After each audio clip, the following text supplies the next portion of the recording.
တန်ရောစဉ်နဲ့တန်ရောစဉ်ရှိတာနဲ့ချစ်တာကမတူဘူးနော်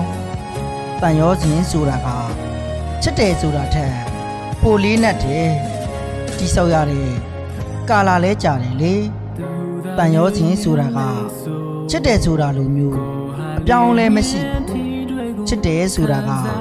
ဒီနေ့ချစ်ပြီးနောက်နေ့မုန်းရင်မုန်းသွားတာမျိုးမချစ်တော့တာလေဖြစ်သွားနိုင်တာမျိုးတန်ရောစဉ်ကတော့မဟုတ်ဘူးဒီနေ့တန်ရောစဉ်ရှိရင်နောက်နှစ်ပေါင်းများစွာထိတယ်ရှိနေမှာပါပဲမုန်းနေရင်တော့တန်ရောစဉ်ကြောင့်စိတ်ထဲတွင်းမိသတိရနေမှာပါတယောက်နဲ့တယောက်ချစ်တာဖြစ်တယ်တန်ရောစဉ်ရှိသွားရင်ဘယ်သူဖြတ်မပြတ်တာများတယ်ပြတ်သွားတယ်ဆိုရင်တန်ရောစဉ်ကြောင့်မမေ့နိုင်ကြတာများတယ်